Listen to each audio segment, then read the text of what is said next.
Hello, നമ്മളിന്ന് ഇവിടെ വെക്കാനായിട്ട് പോകുന്നത് നാടൻ താറാവ് കറിയാണ്. താറാവ് കറിക്ക് ആവശ്യമുള്ള ഇൻഗ്രീഡിയൻസ് എന്താണെന്ന് നോക്കാം. മല്ലി എത്ര സ്പൂണ്? 3 സ്പൂൺ ടേബിൾ സ്പൂൺ അല്ലേ? 3 ടേബിൾ സ്പൂൺ. 1 ടീസ്പൂൺ മഞ്ഞൾപ്പൊടി, അതുപോലെ തന്നെ പട്ട, കറയാമ്പ്, ഏലക്ക, ജാതിക്ക, ചെറിയ ജീരകം, വലിയ ജീരകം, കുരുമുളക്, ഇഞ്ചി, പച്ചമുളക്, ഇതെല്ലാം കൂടെ ചേർത്ത് അരക്കണം അല്ലേ? പിന്നെ സവോള എടുത്തിട്ടുണ്ട്, ഉള്ളി, വെളുത്തുള്ളി, ഇഞ്ചി, ഒരു 3 പച്ചമുളക്, പിന്നെ ഒരു വലിയ തക്കാളിയും കൂടെ വേണം. ഇതെല്ലാം ഒന്ന് ചൂടാക്കിയിട്ട് വേണം പൊടിച്ചെടുക്കാനായിട്ട്.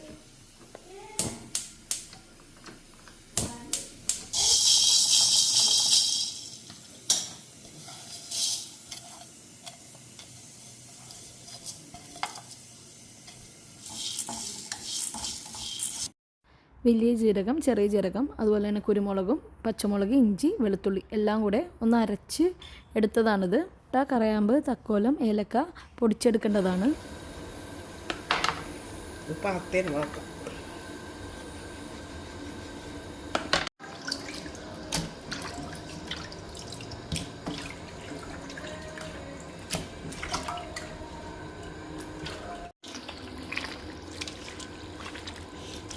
നേരത്തെ അരച്ച് വെച്ച മസാല എല്ലാം കൂടെ ചേർത്ത് നന്നായിട്ട് പുരട്ടി വെക്കണം. എത്ര മണിക്കൂർ?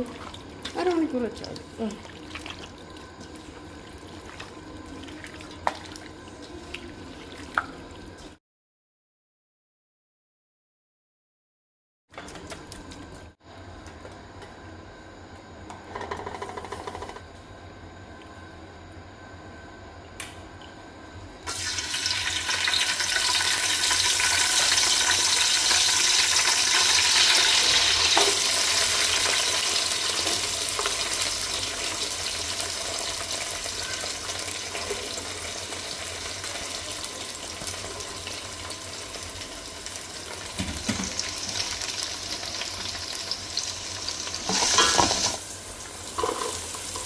ഉള്ളി, പച്ചമുളക്, ഇഞ്ചി എല്ലാം കൂടി ഉപ്പിടണം.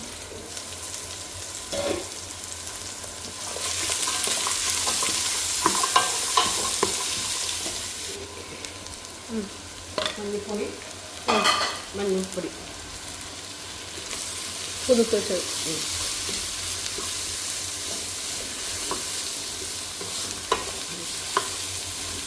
മസാലപ്പൊടി,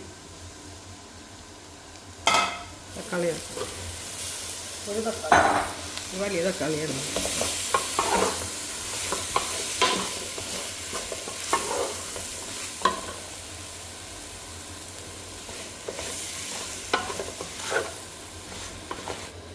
താറാവ്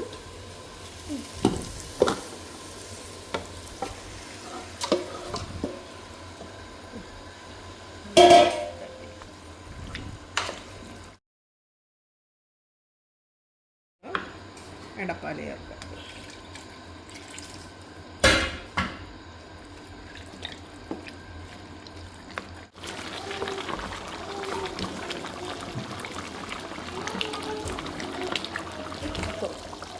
താറാവ് വെന്ത് കഴിയുമ്പോൾ അതിലേക്കൊരല്പം വിനീഗറും കൂടെ ചേർത്ത് വെക്കുക. പക്ഷേ വിനീഗർ ഒട്ടും കൂടിപ്പോകാൻ പാടില്ല. പുളി കൂടിയാൽ കറിയുടെ ടേസ്റ്റ് തന്നെ പോകും. അപ്പോൾ അത് തീരെ കുറവായിട്ടാണ് ചേർക്കേണ്ടത്. അപ്പോൾ താറാവ് കറിക്ക് ഒരു പ്രത്യേക നല്ല ടേസ്റ്റ് കിട്ടും.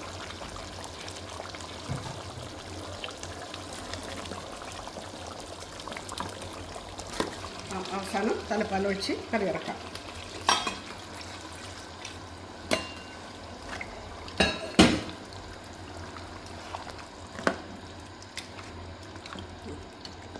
തീ ഓഫ് ചെയ്ത് മതിയല്ലേ? താളിച്ചിടണം. ചൂടോടെ കഴിക്കുന്നത് നല്ലത്.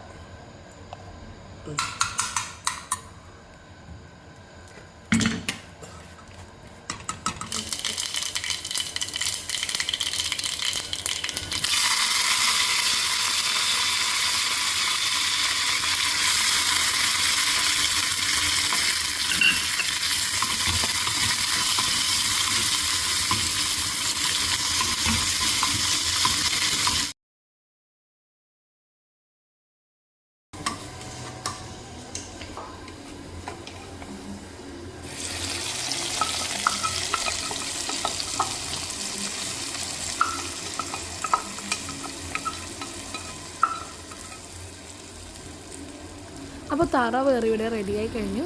അപ്പോൾ ഇതെല്ലാവരും ഒന്ന് വീട്ടിലൊക്കെ ഒന്ന് വെച്ച് നോക്കുക. അപ്പോൾ കറി ഇഷ്ടമായെങ്കിൽ ലൈക്ക് ചെയ്യാനും അതുപോലെ തന്നെ കമൻറ്റ് ചെയ്യാനൊന്നും മറക്കരുത് കേട്ടോ.